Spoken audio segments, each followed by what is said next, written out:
Et coucou YouTube, allez c'est parti pour une nouvelle vidéo, ce sera peut-être la dernière si je me trompe pas.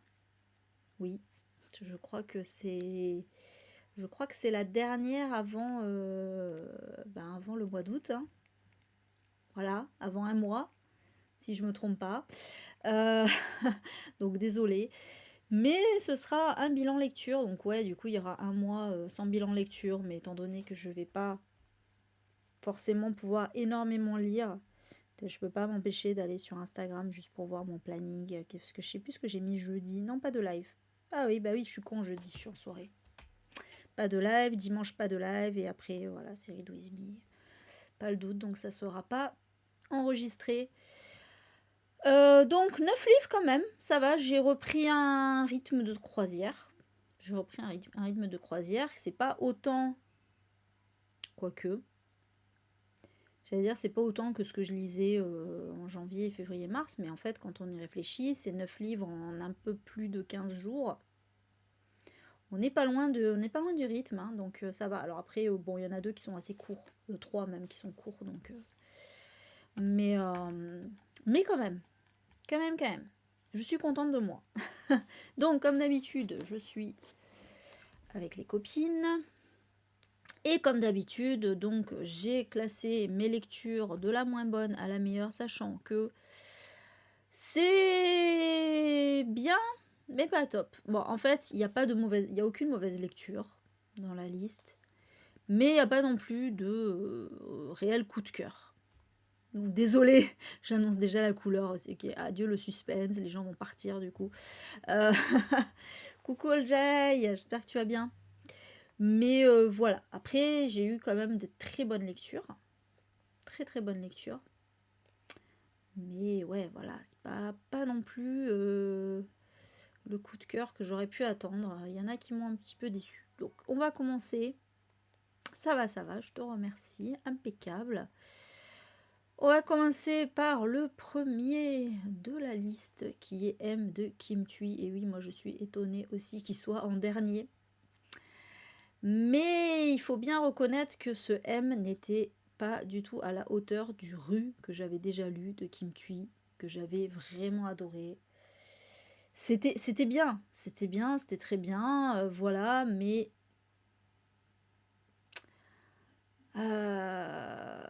voilà, donc elle parle de la guerre du Vietnam. En fait, elle parle donc, oui, c'est ça, il raconte un peu la guerre du Vietnam.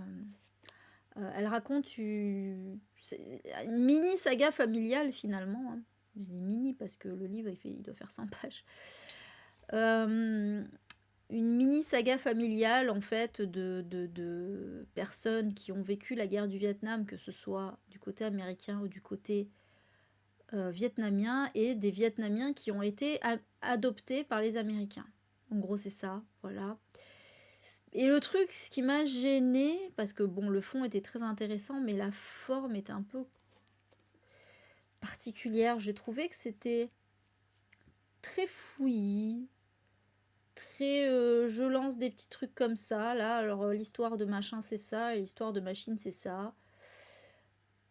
J'ai eu du mal à trouver un réel fil conducteur dans ces histoires. Je me suis pas du tout attachée au personnage parce que c'est trop court en fait. En fait, j'avais presque l'impression que c'était juste un genre, alors pas un essai, mais pas un essai ni un témoignage, mais juste un pan d'histoire, voilà, raconté comme ça.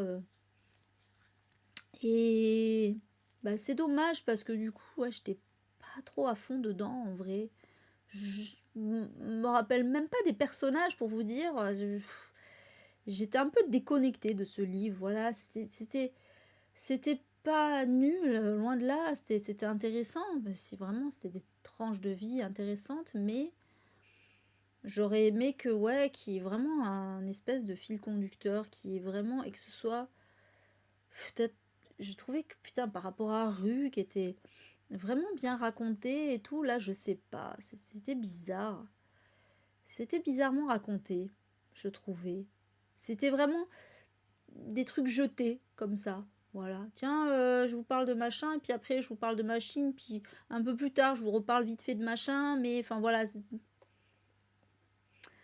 très fouillis comme ça. Je sais pas. Et en plus, limite, j'arrivais pas à comprendre le propos des fois. Enfin, je sais pas. Je sais pas ce qu'elle voulait vraiment. Alors, oui, elle voulait raconter un peu ces histoires de personnes qui n'ont.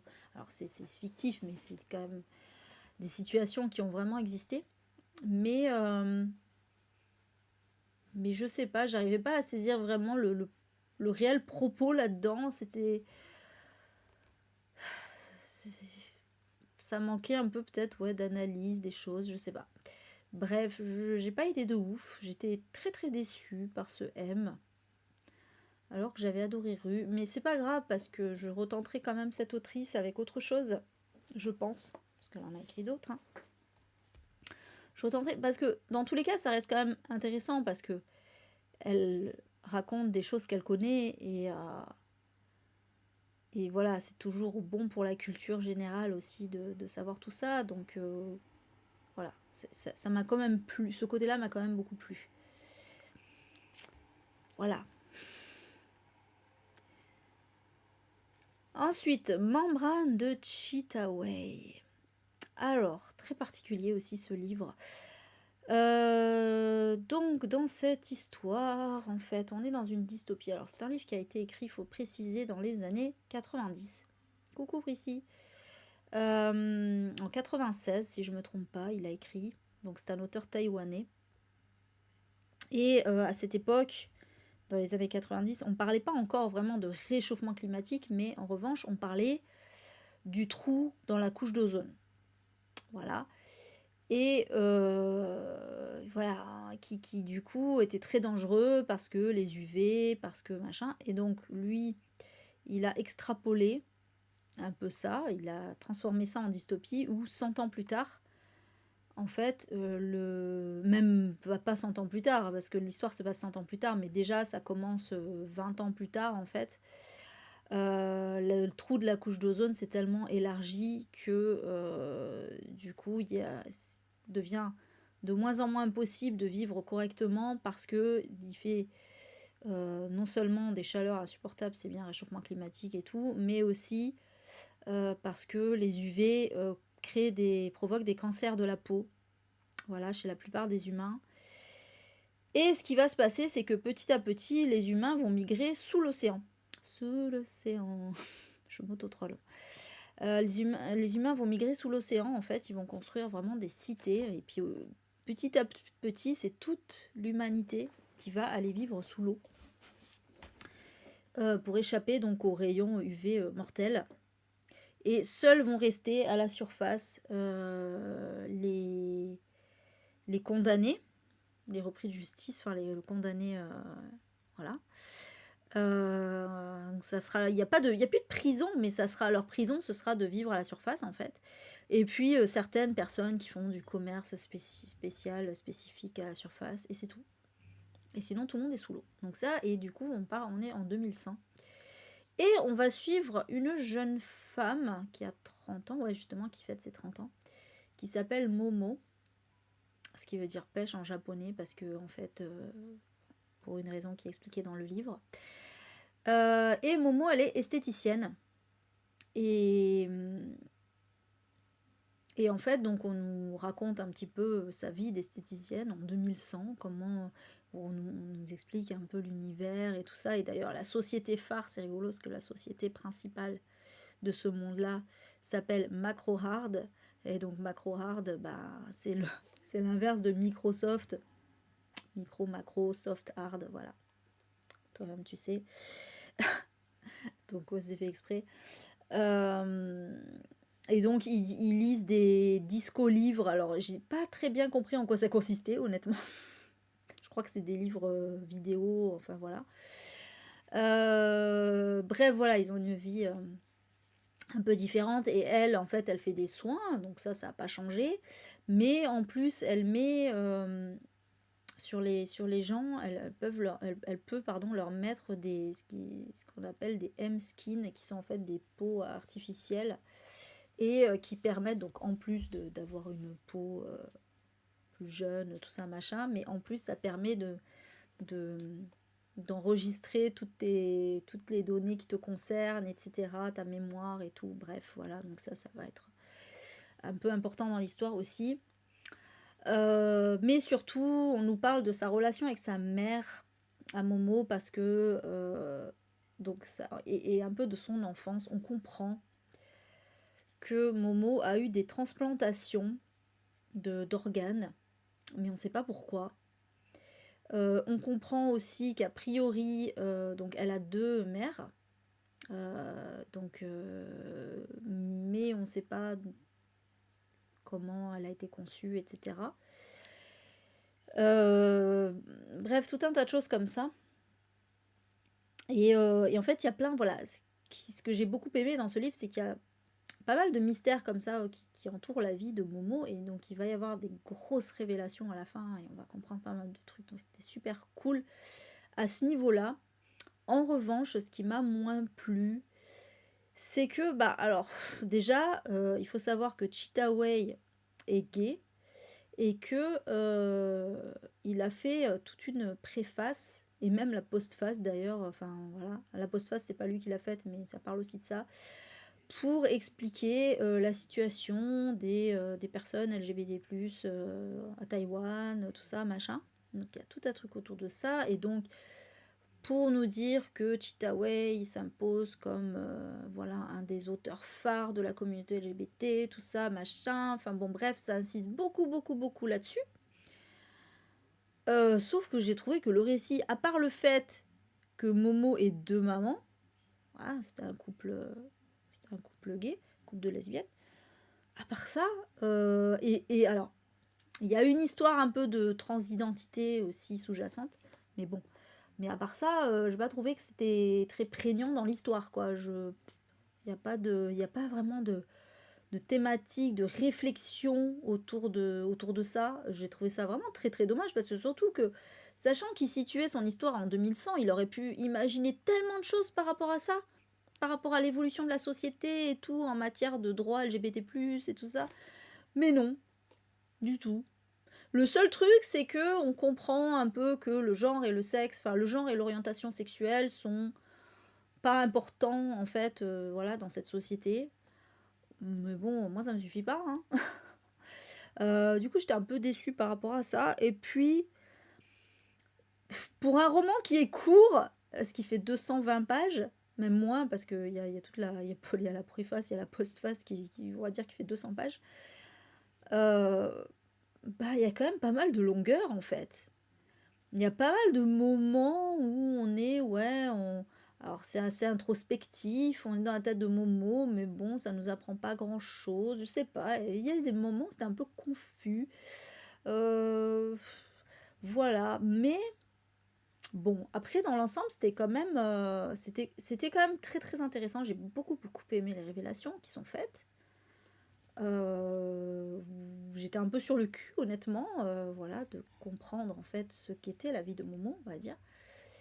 Mais bon, après, ça m'a pas plus transcendé que ça au final.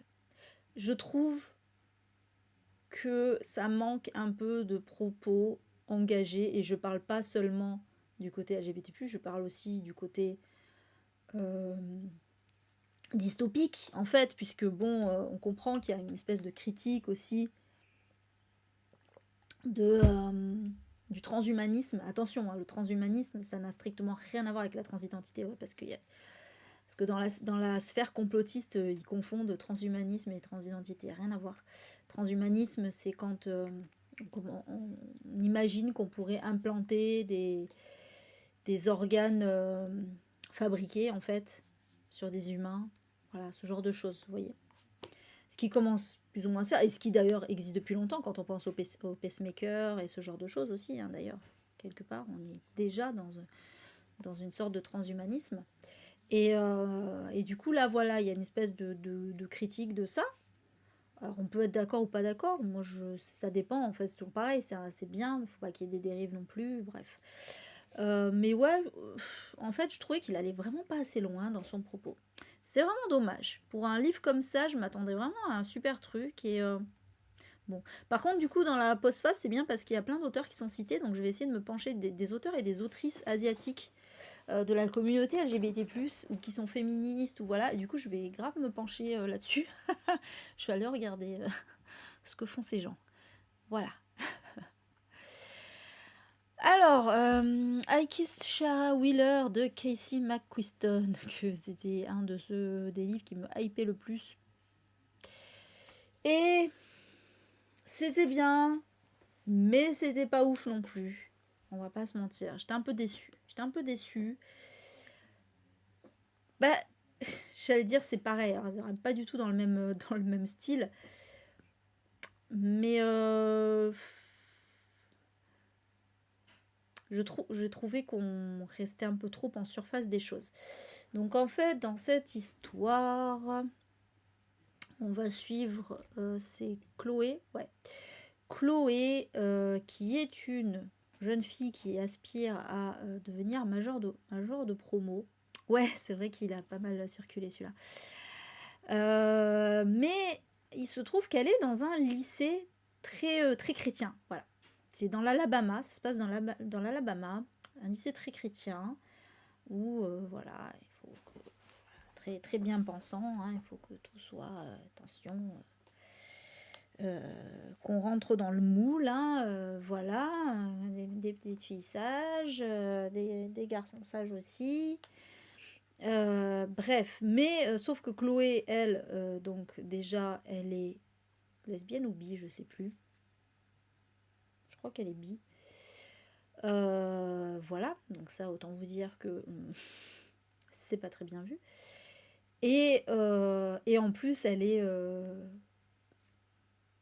enfin voilà, style un peu punk, tout ça. Mais bon, l'école peut pas faire grand-chose contre ça. Alors elle se fait réprimander et tout, mais le truc c'est que comme elle est la meilleure élève de son école, voilà, pas trop, parce qu'ils vont forcément. Toutes les écoles aspirent à avoir des élèves qui vont partir ensuite dans des universités prestigieuses. Tout ça, ça fait du bien à l'ego de l'établissement. Donc ils vont évidemment pas la virer ou ni même faire quoi que ce soit contre elle. Et puis on a Sarah Wheeler qui est sa rivale, qui elle est le modèle typique de la fille parfaite selon les chrétiens. Voilà, elle est mignonne, elle est toute sage, elle va à l'église, tout ça. Elle a un petit copain qui est le capitaine de l'équipe de foot, enfin le gros cliché, vous voyez. Voilà, mais elle est aussi, elle est la deuxième meilleure élève du lycée. En fait, elles se font un peu la guerre, les deux, Sarah et Chloé, pour remporter le titre de major de promo. Et un jour, il se trouve que Sarah va embrasser Chloé. Et donc déjà, premier truc de ouf.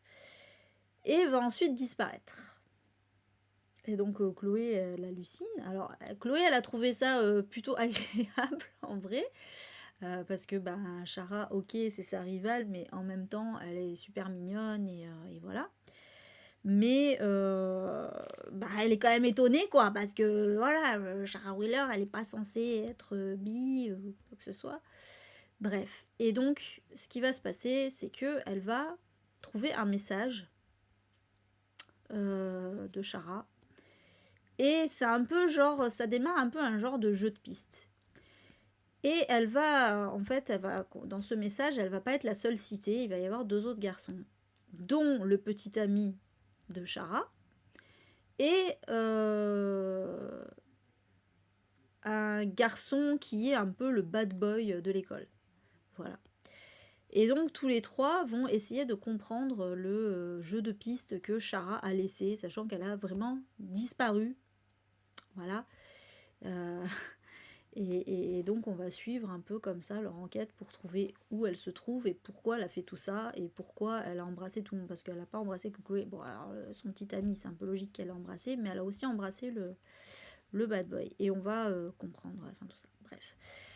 Donc, moi j'ai beaucoup aimé le côté là pour le coup j'ai beaucoup aimé le côté très LGBT+, parce que on est vraiment, c'est très intéressant parce qu'on est vraiment dans une histoire où on n'est jamais très sûr de... Merci Oran pour ton suivi.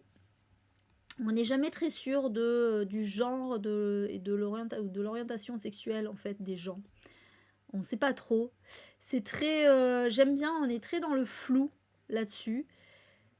Et c'est pas forcément ce qu'on croit. Et voilà, j'aime bien, j'aime bien cette idée-là. Et surtout, ce que j'ai préféré dans le livre, vraiment, c'est le côté très transgressif et le côté très anticlérical. Vraiment anticlérical. Parce que, en gros, le but, c'est de montrer que, les chrétiens, c'est bien beau. Alors, chacun est libre de ses croyances, tout ça, y a pas de souci. Mais qu'à un moment... c'est bon quoi, le puritanisme, la bigoterie quoi, ça va bien 2 minutes. Coucou Jenny, comment ça va? Donc voilà, du coup il y a tout ce message là autour, voilà, vraiment anti-puritain, anti-clérical et tout, j'ai beaucoup aimé, ça c'était cool. C'était vraiment cool, et surtout que bah voilà, ça se passe dans l'Alabama, donc toi-même tu sais. Et mais par contre, j'ai été très déçue par l'aspect thriller, parce que c'était quand même présenté, c'était un petit peu présenté comme un thriller aussi, quoi. Le côté, bah, elle disparaît, il faut mener l'enquête, etc. Franchement, toute la partie, et bon, c'est quand même le fil rouge du livre, toute la partie de cette espèce de jeu de piste là, c'était nul, hein. Franchement, c'était nul. Ah, ma pauvre, ça arrive. Tu devais être crevé du coup. Ouais, le jeu de piste était nul, franchement. C'était vraiment tiré par les cheveux, c'était pas très intéressant. La révélation. Alors, si la révélation finale est intéressante, mais je trouve que c'était vraiment trop tiré par les cheveux pour en arriver là. En fait, là, franchement, mais j'étais là, tout ça pour ça? Vraiment? Voilà. Donc c'était bien, c'était très. Franchement, la fin est super. C'est super comment ça finit et tout, machin. Mais tout le procédé là, de vraiment. Je pense que, en fait, en vrai, l'autrice, elle a vraiment trouvé une excuse pour amener les situations qu'elle voulait emmener, en fait. Mais c'est pas du tout un thriller. Young adulte ou pas, c'est pas du tout un thriller. Euh, on est sur plutôt un roman sociétal, en fait, qui est une critique, voilà, critique de la bien-pensance, la vraie bien-pensance. La vraie. Je dis ça parce que ce terme de bien-pensance a été totalement galvaudé aujourd'hui. On traite les féministes et la communauté LGBT+ de bien-pensants, alors que c'est juste tout l'inverse. Parce que la bien-pensance, à la base, c'est le puritanisme, en fait. C'est le conservatisme, c'est le fait de dire, voilà, faut pas sortir du moule, faut être hétéro, il faut être blanc, c'est ça la bien-pensance, en fait, hein. La vraie... Pour ça, ça m'énerve quand j'entends des gens utiliser bien-pensance dans le sens tolérant, en fait. C'est pas ça la bien-pensance. Bref, c'est le petit aparté. Mais là, voilà, c'est une critique de ça, c'est une critique du puritanisme à l'américaine, en fait, hein, vraiment. Et voilà, c'est vraiment la mise en avant de la communauté LGBT+. Sur cet aspect, c'est génial. Mais faut pas chercher un thriller ou quoi, ou une intrigue vraiment originale, parce que voilà, ça c'était pas bien. Ça c'était pas terrible vraiment. C'est dommage. Mais bon, on va dire que voilà, par rapport au message du livre, c'est quand même positif, donc c'était quand même une bonne lecture. Alors, Confession d'un masque de Yukio Mishima. J'ai enfin lu cette autobiographie. Ça faisait un moment que je l'avais dans ma palle, que je voulais la lire. Je voulais vraiment en savoir un peu plus sur cet auteur. Et alors, force est de constater que c'est un personnage extrêmement particulier et, j'ai envie de dire, assez malaisant en vrai. Ça m'énerve parce que j'admire vraiment l'écrivain. J'admire vraiment l'écrivain. Alors oui, vraiment, on peut pas séparer l'homme de l'artiste et tout, mais euh, c'est compliqué pour moi, là, j'avoue. Parce que franchement, voilà, j'ai lu qu'un seul recueil de nouvelles de lui, mais j'avais vraiment adoré cette façon qu'il a de présenter les choses et tout. C'est pas, c'est pas qu'il soit vraiment problématique, c'est qu'il y a des trucs qui m'ont un peu cringé. Il y a des trucs qui m'ont un peu cringé dans son histoire. Euh, En fait, il nous raconte, parce que bon, quand il a écrit ce livre, il avait 24 ans, donc c'est pas non plus une vie, voilà, très longue. Il est mort à quel âge déjà? Parce il est mort assez jeune aussi, hein. Il est mort assez jeune. Euh, mais voilà, il nous raconte son adolescence. Bah, il nous raconte ouais, toute sa vie jusqu'à ses 24 ans, hein, voilà. Et bon, du coup, il y a majorité, enfance, adolescence, jeune adulte, forcément. Dans les années 30, 40, voilà. Je crois qu'il est mort dans les années 70. Donc il devait avoir la cinquantaine, quelque chose comme ça, si je me trompe pas. Euh, Alors, Yukio Mishima, donc il est connu déjà pour être un auteur gay aussi, hein, voilà. Alors, j'allais dire, il s'en est jamais caché. Oui et non, parce qu'en fait,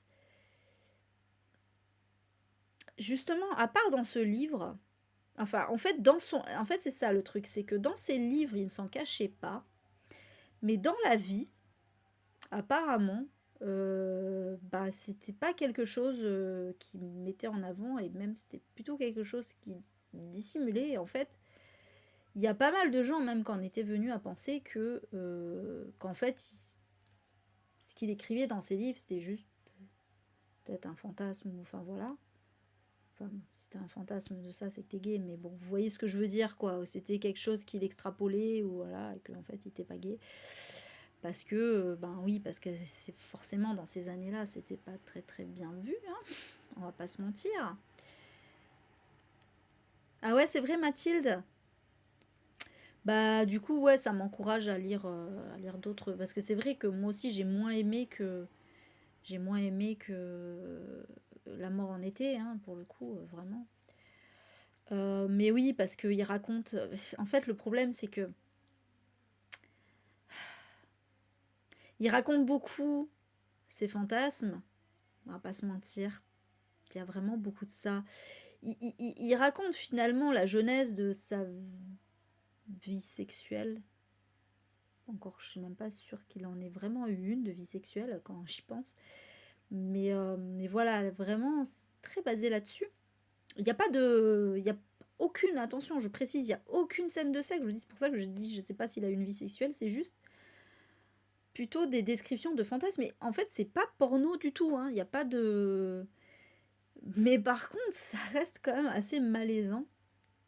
Parce que, par exemple, il raconte que il fantasme sur euh, les héros qui sont blessés et tout ça. Et en fait, il raconte des fantasmes comme quoi il tuerait des hommes.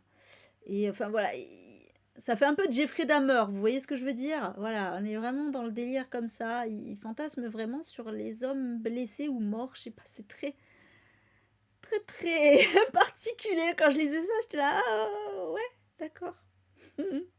Ok. Voilà. Et puis, par contre, ce que j'ai beaucoup aimé, c'est toute la partie où justement limite on dirait qu'il veut vraiment être hétéro en fait. Il veut vraiment être attiré par une femme et effectivement il va avoir plus de l'affection qu'autre chose en réalité, mais vraiment voilà, il va avoir comme une attirance envers certaines femmes et tout ça. Alors ça reste très pudique, hein. Mais voilà, on dirait que voilà, il a vraiment envie et tout, mais que ouais, mais au final, il n'y a pas vraiment l'attirance sexuelle qu'il devrait avoir en fait, voilà. Et j'ai beaucoup aimé. Ça, c'est vrai que voilà, ça a quand même été une bonne lecture dans le sens où on comprend sa souffrance en fait, on comprend, voilà, bah en plus, bon, il a vécu des trucs aussi pas forcément cool. Donc on comprend un peu son errance, sa souffrance du fait d'être gay et tout ça, d'avoir plus des fantasmes un peu chelous. Alors, je vous rassure, il les a pas, enfin pas qu'on sache, en tout cas, il les a pas réalisés ces fantasmes, hein, c'est pas un Jeffrey Dahmer non plus. Et c'est vrai que bon, des fantasmes, ça reste des fantasmes, j'ai envie de dire, c'est pas non plus ce qui fait de toi un mauvais homme, si voilà, tu en manques, tu passes pas à l'acte, ou voilà, vous voyez ce que je veux dire. Bref, mais c'est pour ça, je dis c'est pas qu'il soit en soi problématique, c'est que c'est vrai que des fois c'était un peu cringe à lire. Mais j'ai quand même aimé, j'ai quand même beaucoup aimé parce que ben on comprend un petit peu le personnage. Et on comprend aussi, alors qu'il avait que 24 ans, mais on arrive à comprendre comment il en est arrivé là où il en est arrivé, c'est-à-dire à se suicider. D'ailleurs, il parle aussi un peu de fantasme de suicide, hein, à certains moments, hein, alors qu'il va se suicider que 30 ans plus tard, quoi, presque. Mais comment il en est arrivé là, il en est arrivé à être finalement, alors que gay, très conservateur, très réactionnaire et tout ça. Euh, Enfin voilà, on arrive à comprendre un peu son cheminement de pensée, comment il voit les choses, comment il voit la société, etc. C'est extrêmement intéressant, non, pour le coup, franchement, vraiment, je trouvais, je suis, franchement, en vrai, je suis vraiment fascinée. Je suis pas d'accord avec la plupart de ses idées, tout ça, mais je reste fascinée par cet homme, en fait. C'est un truc de fou. Vraiment, je trouve ce personnage extrêmement intéressant dans son ambiguïté, dans sa dissonance cognitive, en fait, dans ses contradictions, quoi. Et voilà. Coucou Steph. Bah tiens, tu vois, je parlais. C'est quand t'as loupé, parce que je suis à la fin, mais. Tu l'avais fini, du coup, toi, Steph, Confession d'un masque? Toi, t'as adoré? Ça m'étonne pas. Donc voilà, vraiment, je veux continuer à lire cet auteur parce que, ouais, il me fascine. Il me fascine. Sa vision, sa vision de la vie, même si je suis pas en accord avec lui, est extrêmement intéressante et fascinante. Euh, et c'est vrai que bah voilà, on voit que c'est réellement un artiste, c'est réellement quelqu'un qui a sa patte, son originalité et tout ça. Enfin voilà. Le marin rejeté par la mer. Ok, merci Mathilde, je l'ai pas celui-là, mais moi j'ai le pavillon d'or. C'est ça le pavillon d'or qui m'a l'air très intéressant d'ailleurs celui-là. J'ai la musique aussi. Je sais pas trop bien de quoi il parle la musique, mais ok. Mais de toute façon, je pense que je continuerai de lire cet auteur vraiment. Voilà, pour ce qu'il représente, pour ce qu'il fait, parce que son écriture, le personnage me fascine, mais son écriture me fascine aussi. Voilà, pour celui-ci. Alors, Cemetery Boys de Hayden Thomas. C'est vrai que j'en ai parlé plusieurs fois déjà, mais bon, du coup, voilà, j'en parle réellement là dans ce bilan lecture. Donc, voilà, donc pourquoi je lis autant d'auteurs LGBT+, parce que c'était le mois des fiertés, hein. C'est clair que là, on les a un petit peu enchaînés depuis le début, c'était quoi? À part M, tout le reste, c'était que des auteurs LGBT+. Donc là, en fait, on va être avec donc Yadriel, on va suivre Yadriel, qui est un jeune garçon, qui est un adolescent en fait transgenre, donc c'est-à-dire qu'il a été assigné fille à la naissance et qui est en fait un garçon, et qui fait partie de la communauté Brujas, enfin Brujix en fait, c'est combien X pour dire homme ou femme, au Mexique. Enfin, il n'est pas au Mexique, il est aux États-Unis, mais je veux dire d'origine mexicaine, quoi. Ah mince, pas cool. Bah alors, Linoa, ça fait des bêtises.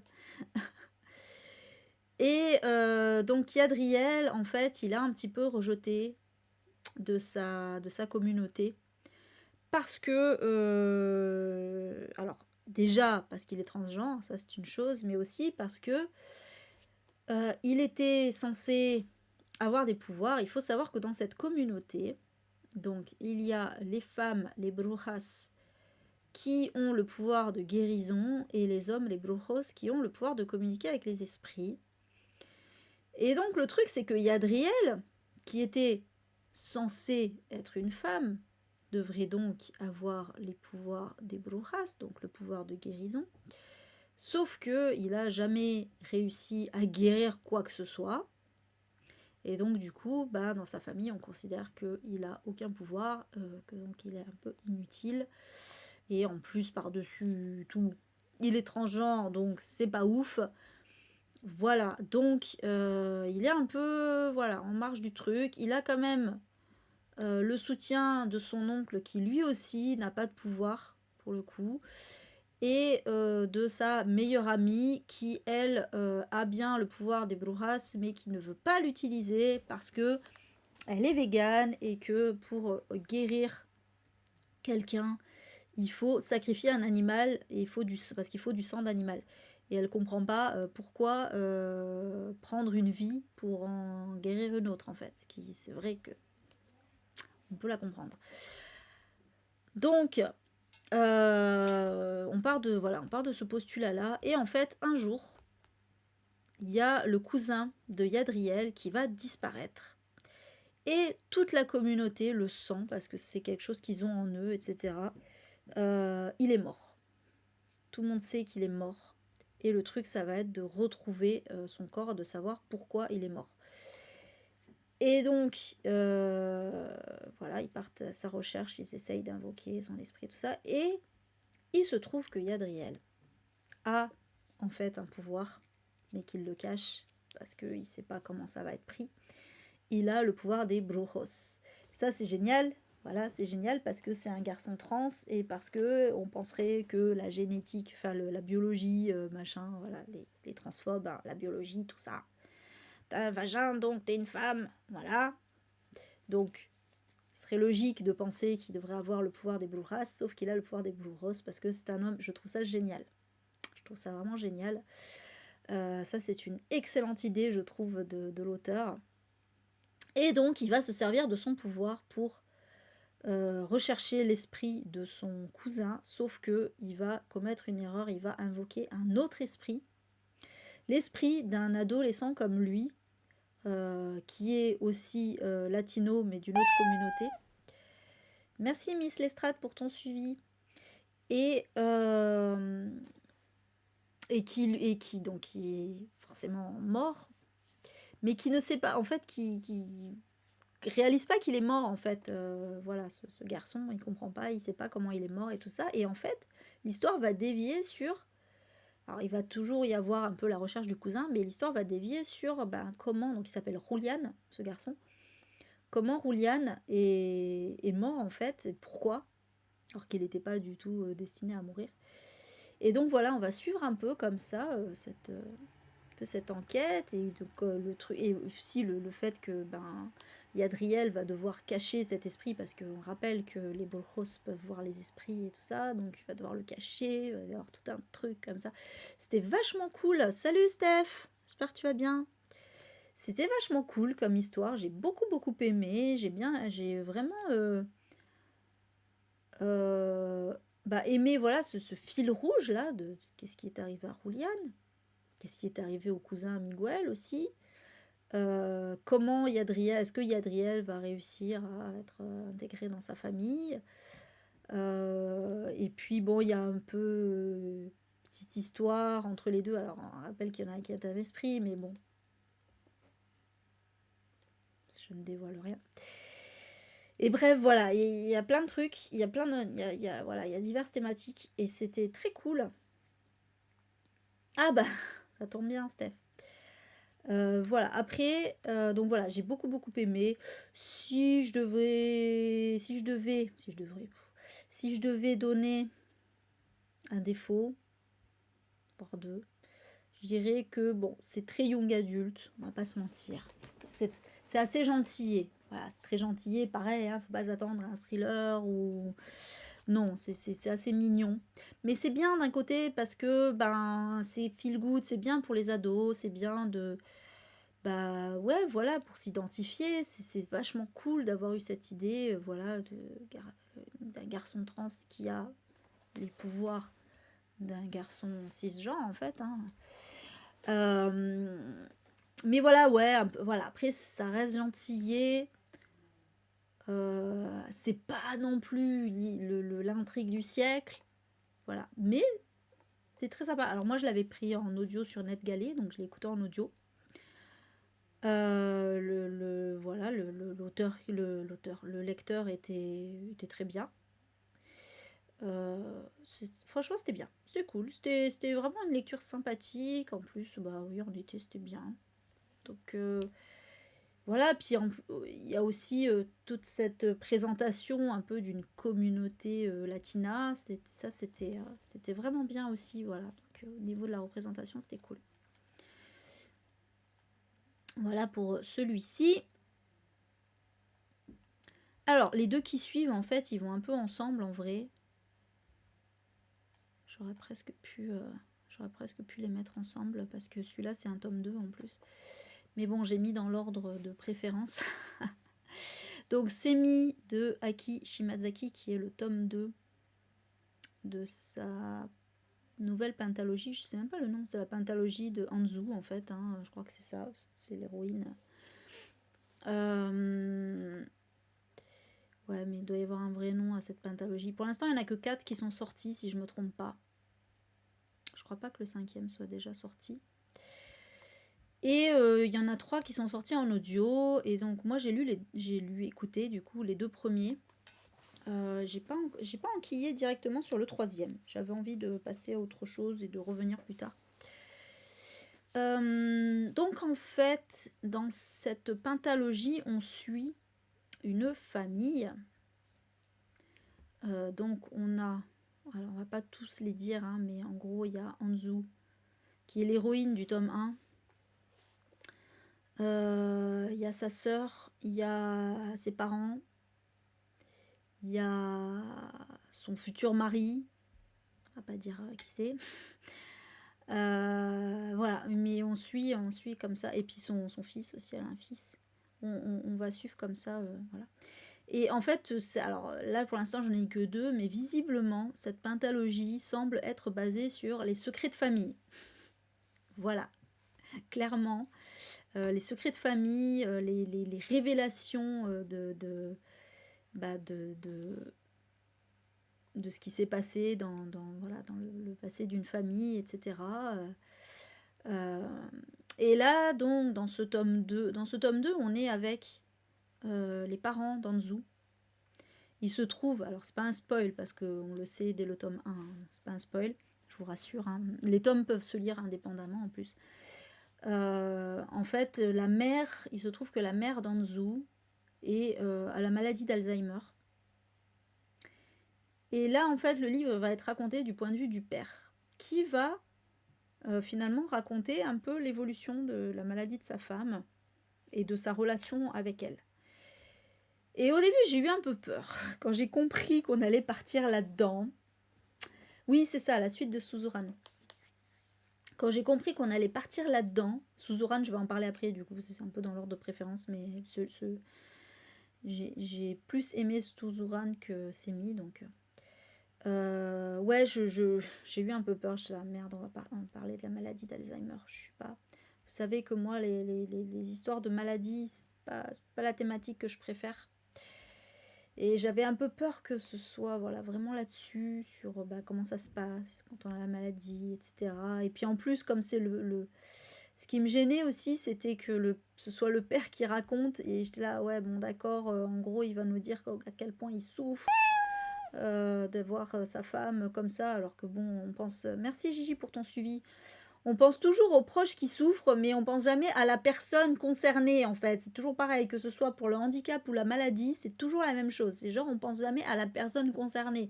C'est genre, la personne qui souffre le plus dans l'histoire, c'est la personne concernée, en fait, hein. Faut arrêter un petit peu de toujours plaindre les proches. Bref, c'est un truc qui m'énerve, ça. Mais bon, mais en fait, ça va, j'ai eu peur 2 minutes, mais en vrai, on part pas du tout là-dedans. Enfin, on part si, évidemment que la maladie d'Alzheimer est une thématique centrale, mais la maladie d'Alzheimer est un prétexte. Salut Nelly, comment ça va?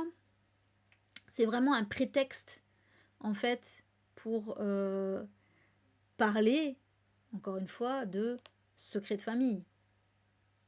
Puisque il se trouve que donc la mère, putain, j'ai oublié les noms, ça m'énerve. Fujiko, je crois que c'est ça. Je crois que c'est Fujiko. Par contre, j'oublie le prénom du père. Il se trouve que Fujiko, en fait, va avoir une période dans sa maladie, donc rappel, hein, maladie d'Alzheimer, perte de mémoire, tout ça, où elle va se croire jeune fiancée.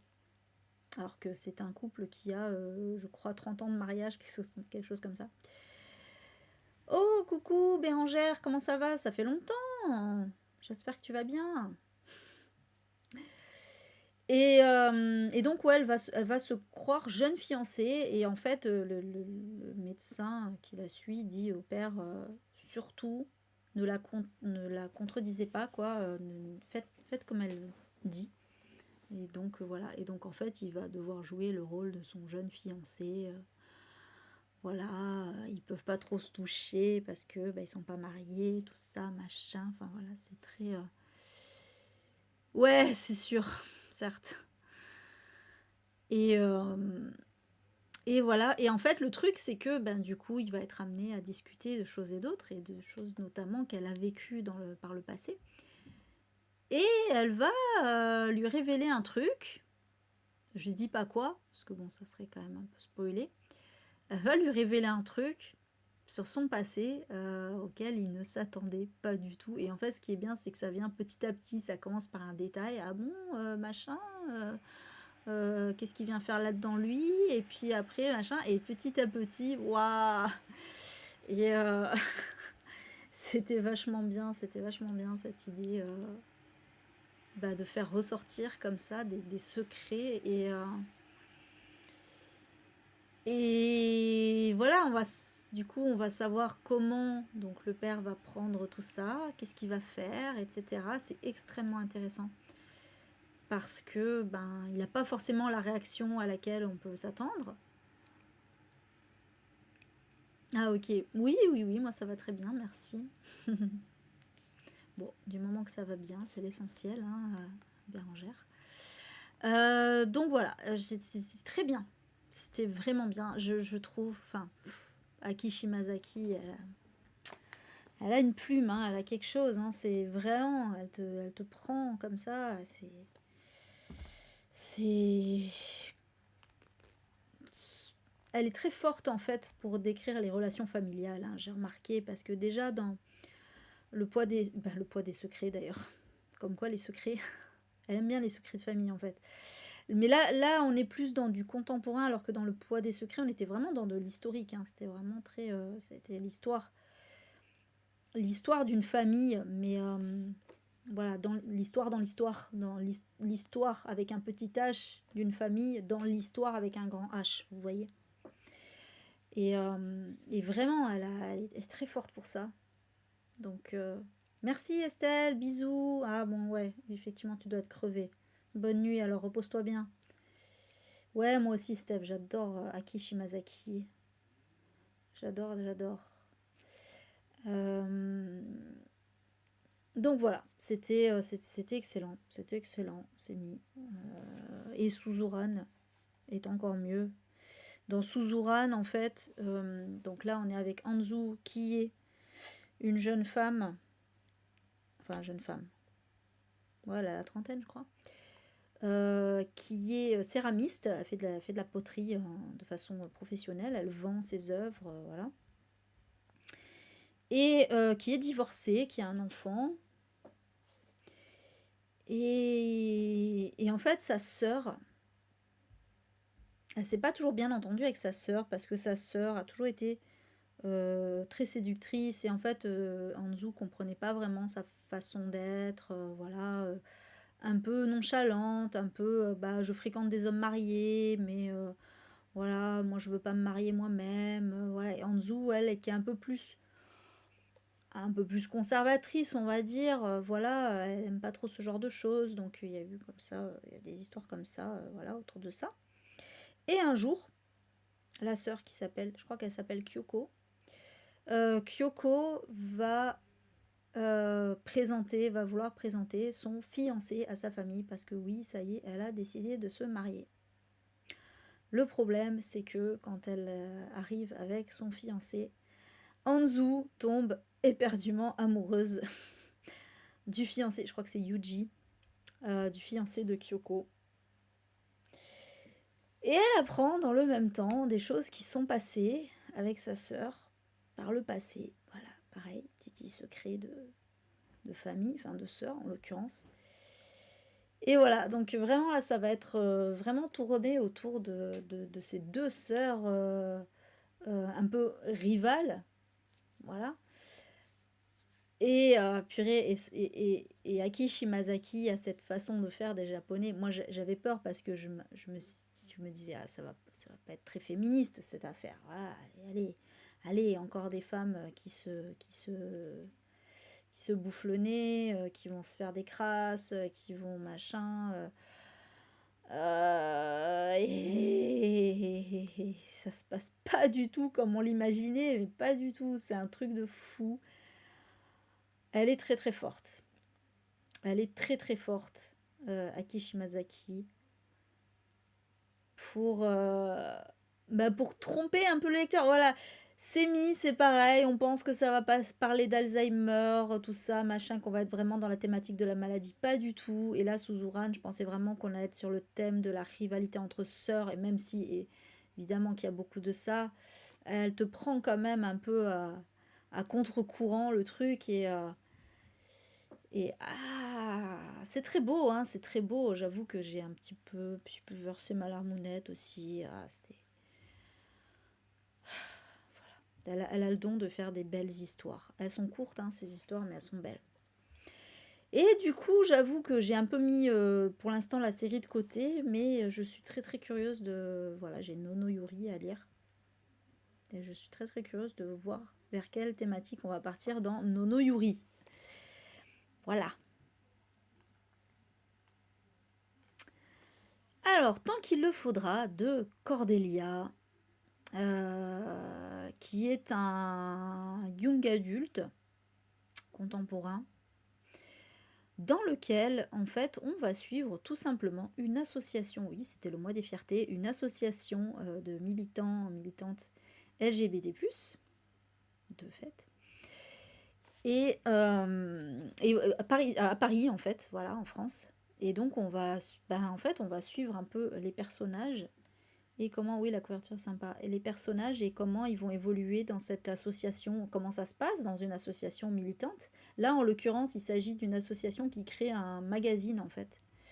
Et donc, du coup, tous et toutes se partagent les rôles de qui va travailler sur telle thématique, qui va faire la correction, qui va faire la mise en page, qui va faire, voilà, ce genre de choses. Euh, et en fait, au début, j'étais un petit peu... Alors, sceptique non, parce que j'aime beaucoup Cordelia en tant que... C'est une personne non binaire, Cordelia, en tant que youtubeuse, j'adore. Que booktubeuse même. Et je savais quand même que les thématiques allaient me plaire, tout ça, voilà, et que ça serait bien travaillé. Mais j'étais un peu sceptique sur le côté association. Je me suis dit, ouais, bon d'accord, je sais, Cordelia va forcément faire quelque chose de très inclusif, de très avec des beaux messages et tout ça, mais est-ce que l'histoire va vraiment être intéressante? Moi, c'était ça dont j'avais peur en fait. J'avais peur que ce soit une galerie de personnages, parce que c'est une galerie de personnages, c'est un roman choral, hein. J'avais peur que ce soit une galerie de personnages, mais sans réelle histoire derrière, en fait. Ou juste, voilà, des tranches de vie, en fait. Mais, force est de constater que il y a un peu de ça, et en même temps, le gros, le gros plus de ce roman, c'est qu'on s'attache énormément aux personnages. Vraiment, Cordelia a su faire des personnages extrêmement attachants et qui ne sont pas parfaits. C'est ça qui est bien en fait.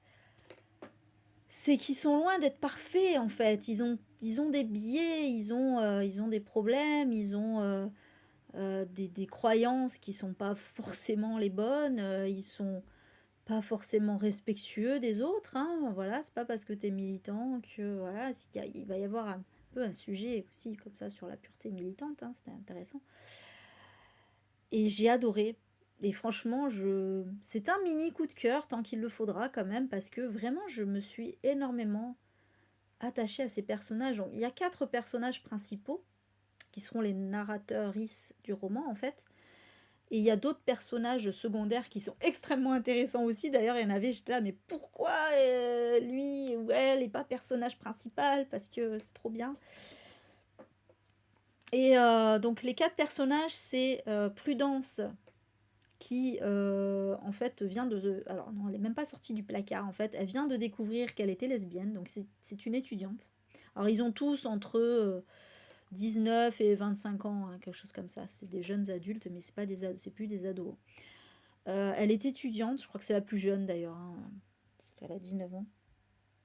Et à Paris, ça se passe à Paris. Et ouais, elle vient de comprendre en fait qu'elle était lesbienne. Mais le truc, c'est que ben, elle veut pas le dire pour l'instant, elle veut pas s'outer, quoi. Elle veut pas le dire à son entourage parce qu'elle a peur des réactions et tout ça. Et donc voilà, bah, elle va décider de rejoindre cette assos parce que elle veut trouver un peu du soutien, elle veut voir comment ça se passe, elle veut essayer de comprendre un peu les choses. Elle n'est pas du tout familiarisée avec la communauté LGBT+, donc elle comprend rien, ni avec le militantisme d'une façon générale. Elle comprend rien au féminisme, au machin et tout. Et ça que j'ai aimé aussi, c'est qu'elle arrive en mode je comprends rien. Et donc elle fait des gaffes et tout. Enfin voilà, c'est très intéressant. Euh, Ensuite, on a David. Alors, lui, c'est le plus détestable. Oui, parce elle a réussi à mettre un personnage principal que personne n'aime, en fait. Hein. D'ailleurs, je voyais les commentaires et tout. Ça. Mais qui c'est qui aime David, en fait? Mais c'est intéressant aussi, c'est intéressant. Donc, David, lui, c'est un mec qui est gay et qui est un peu du genre ouais, bon, ça suffit, là, les comment les orientations sexuelles cheloues et tout. Lui, il a un côté un peu conservateur dans son, dans son homosexualité, je sais pas comment le dire, mais voilà, il a quand même un côté un peu conservateur. C'est genre, il y a les bons, il y a les bons LGBT et les pas bons LGBT, quoi. C'est presque ça. Et surtout, il est très, bah, ça reste un mec, en fait. C'est ça le truc, ça reste un mec et il est très, voilà, il mansplain beaucoup. Ouais, il comprend pas qu'on lui dise qu'il n'y a pas assez de diversité dans le comité d'administration. Enfin voilà, il est très relou. Très très relou comme personnage, mais très intéressant. Parce que, bah oui, parce qu'il a ses biais lui-même et on comprend aussi quelles problématiques il a, etc.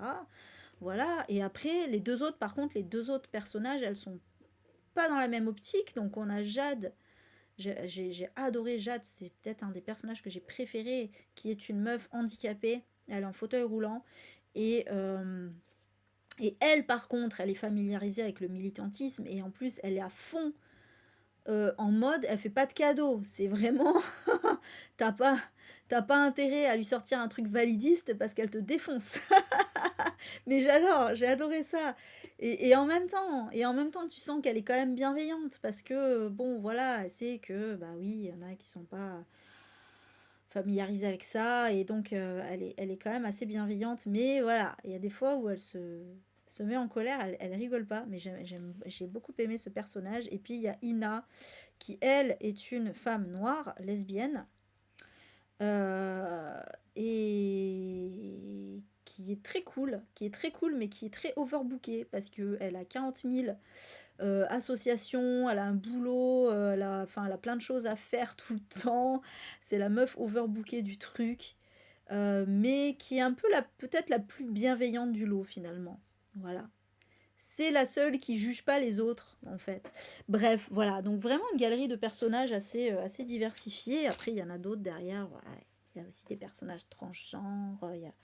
et vraiment, leurs histoires, il y a des romances, il y a des histoires d'amitié qui vont se créer, il y a, enfin voilà, il y a évidemment, il y a des scènes aussi problématiques d'homophobie et tout ça, mais ça reste vraiment pour montrer un peu le quotidien des personnes sans que ça tombe dans le pathos, encore une fois, ça, vous savez que ça, j'aime pas trop. Et du coup, c'était cool. J'ai vraiment beaucoup aimé et j'ai grave envie de lire la suite parce que c'est une trilogie. Et j'ai trop envie de retrouver les personnages. Je suis tombée vraiment amoureuse de tous les personnages, même ceux que j'aime pas en tant que personne dans le livre, genre David. J'ai quand même envie de savoir ce qui va lui arriver et voilà, et je veux suivre ces personnages. J'adore. C'est trop bien, c'était vraiment trop bien. Voilà, donc je pense que je vais rapidement acheter la suite parce que voilà, j'ai trop envie de savoir la suite. Et enfin, mon préféré de cette sélection, encore que là je le mettrai kiff quand même avec tant qu'il le faudra, c'est Loveless de Alice Oseman, qui est connue pour être l'autrice de Heartstopper. Hein. Voilà, je crois que tout le monde connaît Heartstopper, même les personnes qui n'ont pas lu ni vu la série. Et Alice Oseman, moi j'ai une histoire un peu particulière avec cette autrice parce que c'est très en dents de scie. C'est soit j'adore, soit je me fais profondément chier.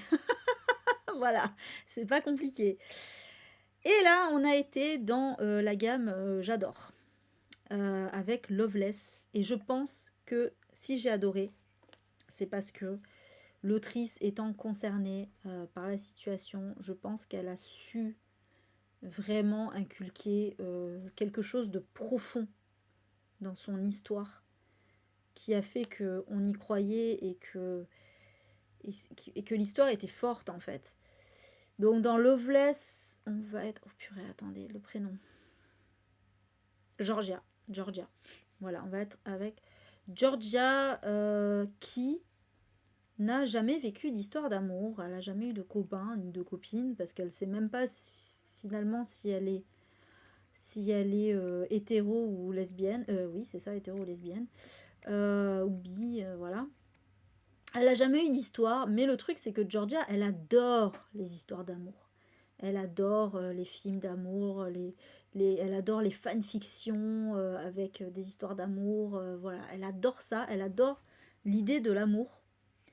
Mais elle n'arrive pas à le ressentir. Et en fait, elle croit, donc au début, voilà, c'est au tout début, elle croit avoir un crush sur un garçon depuis des années en fait. Parce qu'elle le trouve beau, parce que voilà, elle pense vraiment qu'il y a quelque chose. Mais il se trouve qu'un jour, donc elle va se retrouver en soirée avec lui et tout, ben, il va y avoir rapprochement. Mais au moment où elle va enfin conclure, il va l'embrasser, elle peut pas. Elle peut pas, impossible. Ça, non, ça lui déplaît totalement. Elle a aucune envie d'embrasser ce mec, quoi. Et en fait, tout au long du livre, au final, alors bien sûr, il va y avoir plein de choses hein, qui vont se passer. Ben, elle va s'interroger sur pourquoi elle n'arrive pas à ressentir quelque chose, pourquoi elle n'est pas attirée vers quelqu'un, vraiment, parce que même le gars, là, elle n'était pas vraiment attirée vers lui, elle s'était auto-persuadée qu'elle était attirée par lui, mais en fait, non, elle s'est rendue compte que non.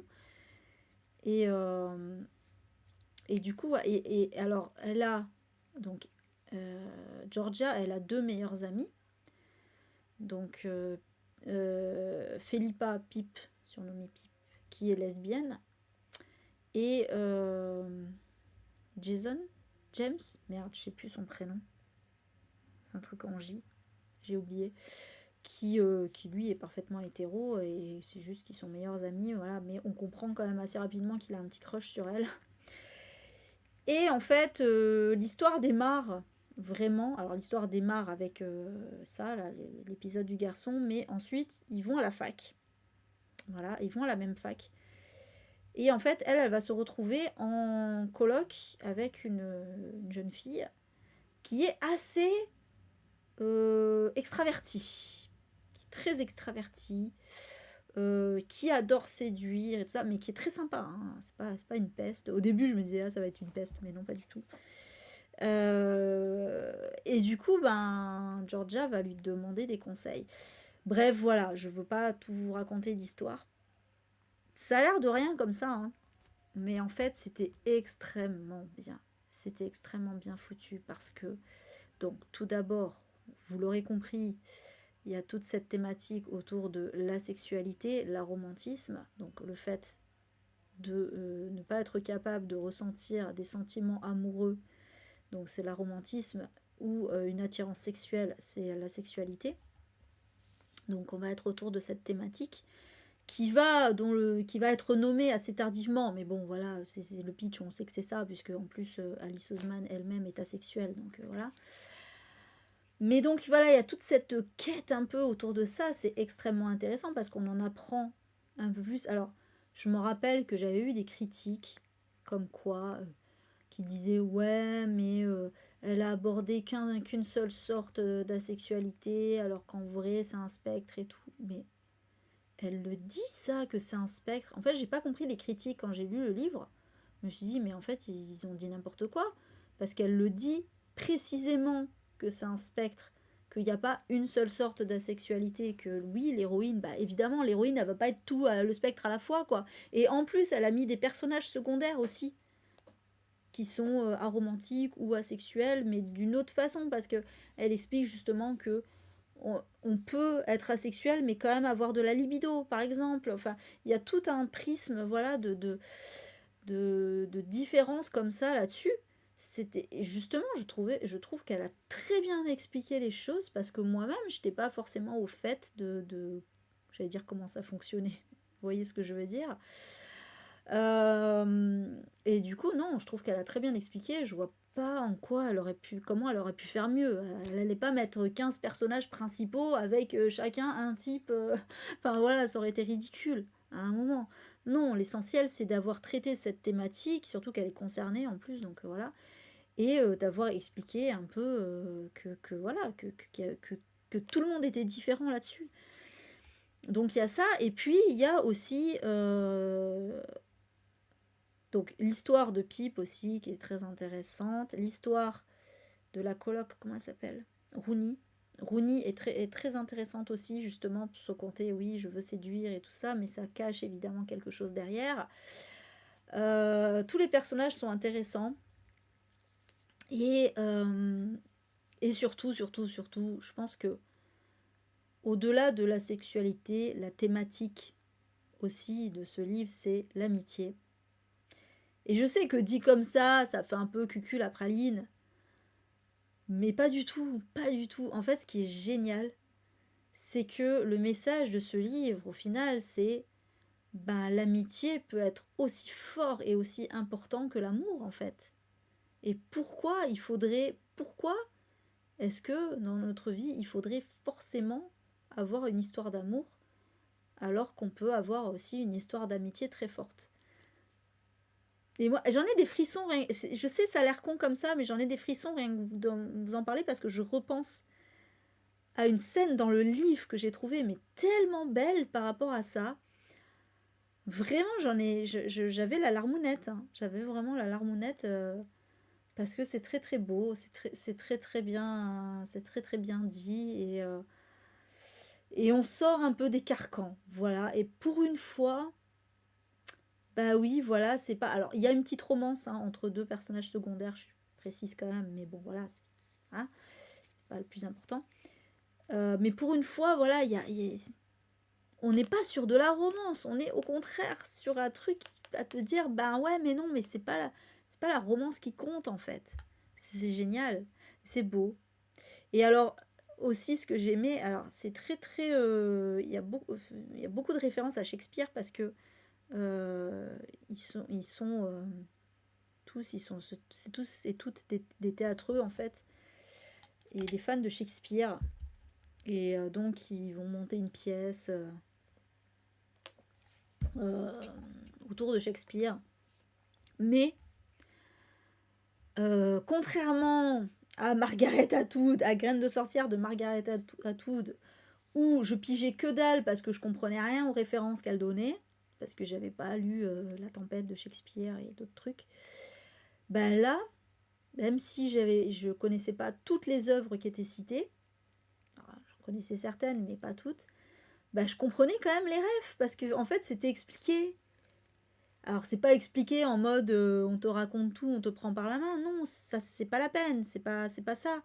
Mais en fait, les thématiques utilisées donc dans Shakespeare qui ressortent dans le livre sont expliquées en fait. Et d'ailleurs, ça m'a donné envie de ouf de lire Beaucoup de bruit pour rien. Parce que je connais de nom cette œuvre de Shakespeare, mais je ne l'ai pas lue et j'ai trop envie de le lire parce que ça avait l'air trop bien. Franchement, Alice Oseman, elle parle très bien des œuvres de Shakespeare. Pour le coup, elle en parle de façon à donner envie, contrairement à Margaret Atwood, pour le coup, ça ne donnait pas du tout envie. Alors que là, ouais, clairement, j'ai eu trop envie de lire Shakespeare. Et ce qui est marrant, c'est que en parallèle, parce que celui-là, je le lisais sur ma liseuse, et en parallèle, en papier, je lisais Shara Wheeler. Et dans Shara Wheeler, ça parle aussi de théâtre et de Shakespeare. J'étais là, mais what? C'est pas possible. Et les deux autrices sont anglaises. Les deux autrices sont anglaises, donc je pense que vraiment, il y a... Je pense que Shakespeare, c'est très ancré dans leur culture. Après, voilà, c'est la référence. Mais du coup, voilà, c'est marrant. C'est marrant parce que je lisais deux bouquins qui se ressemblaient un petit peu beaucoup, hein, parce que c'était LGBT+, c'était Shakespeare, c'était dans un lycée, enfin là dans une fac, mais bon voilà, dans une école en tout cas. Et du coup, ouais, bon, heureusement, c'était quand même assez différent, donc voilà, je pouvais pas confondre les deux non plus, mais... En tout cas, voilà, donc vraiment, j'ai vraiment adoré. Et pareil, Alice Oseman, ben, je vais continuer de la suivre, même si j'ai pas tout aimé ce qu'elle a fait, c'est pas grave. J'aime quand même les messages qu'elle veut faire passer dans ses livres, la façon dont elle les écrit, ce côté extrêmement positif qui ressort, extrêmement feel good, mais dans le bon sens du terme en fait. Moi j'aime ce genre de feel good, c'est-à-dire le feel good inclusif. Voilà, le feel good militant. J'aime pas le feel good. L'amour, c'est bien, il faut pas être trop méchant. Et, euh, et en fait, ben, faut sourire à la vie. Vous voyez, le feel good, un peu de développement personnel, là. Voilà. Non, ça, j'en veux pas. Ça, j'aime pas. C'est nul. C'est caca. Alors que ça, c'est bien. Le feel good engagé, c'est bien. Voilà. C'est tout pour ce bilan lecture. C'est pas ça que je voulais faire, c'est ça. Du coup, je vais arrêter la vidéo YouTube. Ah non, attendez, il faut quand même que je vous dise où j'en suis de mes lectures d'abord. Donc, du coup, j'ai fini Membrane un peu en retard hier. J'ai attaqué, entre-temps, La fille de la déesse de la lune de Su Lintan, que j'aime beaucoup, beaucoup pour l'instant. Voilà. Ah ouais, c'est vrai, j'ai pas pensé. Maintenant que tu le dis. Donc ouais, la fille de la déesse de la lune, qui est très très bien. Ça me fait un petit peu penser à Six couronnes écarlates, mais comme j'avais adoré Six couronnes écarlates, ça me gêne pas. Et puis après, ça part dans une autre thématique, hein, on va pas se mentir. Mais pour l'instant, c'est vachement bien. J'ai attaqué en audio Trois sœurs de Laura Poggioli, pour la Russie, du coup. Qui est... que j'ai bientôt fini d'ailleurs, qui est un mélange de true crime, d'autobiographie et d'essai.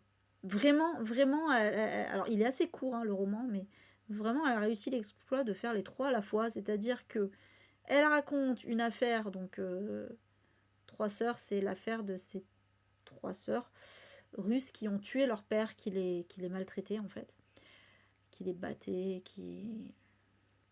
Bref. Voilà. Et qui ont fini par le tuer, et ça a beaucoup divisé l'opinion russe, etc. Donc, elle raconte cette affaire. En parallèle, elle fait une analyse, donc c'est le côté essai de la Russie, parce qu'elle-même a vécu en Russie, en fait. Elle a fait ses études et tout en Russie. Laura Poggioli, elle est française, hein, elle est française d'origine italienne, mais c'est marrant parce que moi je suis d'origine italienne et russe aussi, elle est d'origine italienne et elle fait ses études en Russie, c'est rigolo. Et donc elle a fait une analyse vraiment de la société russe, c'est extrêmement intéressant. Donc voilà, je vous en parlerai en détail au prochain bilan lecture. Et en même temps, elle raconte elle-même aussi des pans de sa vie qui viennent corroborer un peu tout ce qu'elle peut dire. Voilà. Donc c'est très bien. Et puis, troisième livre, puisque vous savez, un papier, un audio et un liseuse. Ben non, en fait, je suis en train de percuter. C'est un papier, c'est 2 papiers en fait. Je me suis trompée. Non, c'est 2 papiers. Parce que j'ai commencé le beurre de Manako de... Merde, je sais plus l'autrice. C'est le cadeau de Jenny. Le beurre de Manako, pour l'instant, alors j'en suis encore qu'au début. Mais ça semble intéressant. J'ai un petit peu peur. Je suis en train de me demander, est-ce que ça va être féministe? Ouais, les comptes sont pas bons. Je dis n'importe quoi. Parce que j'en lis 3 en même temps, donc dans ma tête c'était 3 supports, mais non en fait. Du coup, faut... ouais, bon, mais de toute façon, je vais rester sur... parce que j'ai... En fait, c'est parce que j'ai trop de livres à lire en papier encore, donc pour l'instant, je vais lire... Je vais essayer là de lire tous mes livres en papier avant de partir en vacances, en fait, c'est ça. Donc tous mes livres papier, les cadeaux et tout ça là que je dois lire pour ce mois de juillet, je vais tous les lire, et quand je partirai en vacances, je prendrai ma liseuse. Donc tous les trucs sur liseuse, je les lirai à ce moment-là. Et oui, le beurre de Manako, j'ai peur que... Je sais pas trop si ça va être féministe ou anti-féministe, parce qu'en fait, il y a des trucs, d'un coup, qui sont très féministes. C'est très intéressant, un peu, ça parle un petit peu de la condition des femmes et tout ça. Et d'un autre côté, le personnage de Manako, justement, qui dit qu'elle aime pas les féministes et tout, on sait pas trop vers où ça va aller. Donc, je sais pas, j'attends de voir, mais... C'est intéressant. Alors, ça tourne beaucoup autour de la cuisine. Hein. Et d'ailleurs, il faudra de ce pas que j'aille dire à Kim que oui, on peut mettre du beurre dans le riz. Parce qu'en fait... Bon, tant pis, ça sera sur YouTube. Parce qu'en fait, Kim, c'est mon compagnon. Il est d'origine vietnamienne. Et pour lui, on ne met pas de beurre dans le riz. C'est sacrilège. Voilà. Le riz, c'est nature, soit c'est avec de la sauce soja, à la limite, du Maggi, voilà. Mais pas de beurre. Et sauf que moi, j'ai été élevée au riz avec du beurre, en fait. J'ai toujours adoré ça. Et du coup, là, premier truc qu'on nous explique, c'est qu'il faut absolument manger du riz avec du beurre. Mais du bon beurre, hein. Voilà. Et genre, t'as le truc où elle goûte, où t'as l'héroïne qui goûte en mode... Waouh, c'est un régal pour les papilles, mais jamais j'aurais pensé ça. On se croirait dans Le Petit Chef, là. C'est trop drôle. Et du coup, j'étais là, putain, faut que je montre ça à Kim. Tu vois, hein, les Japonais, eux, ils mettent du beurre dans le riz et ils trouvent ça trop trop bon, ok. Mais en fait, c'est pas un truc qu'ils font. En vrai, c'est pas que ça se fait, c'est que là, c'est vraiment... c'est Manako qui est très forte en cuisine. Et... De quoi ça... D'ailleurs, je vous ai même pas dit de quoi ça parlait, mais je vous en parlerai. Je vous en parlerai dans un prochain bilan lecture. Mais voilà, en gros, elle aime faire la cuisine et elle a découvert que... Enfin, pour elle, le beurre, c'est la vie. Et elle a découvert que le riz avec du beurre, c'est délicieux. Et donc, voilà. Bref. Allez, sur ce, donc merci d'avoir regardé cette vidéo. On se retrouve pas avant le mois d'août. Je pense que on commencera par un bilan lecture. Hein. En fait, je suis en train de réfléchir, mais à mon avis, ça va être ça. La prochaine vidéo, ça sera de nouveau un bilan lecture parce que, bon, en un mois, même si je pars en vacances, j'aurais quand même lu quelques trucs. Voilà, voilà. Merci. Du coup, YouTube, à bientôt. Ciao.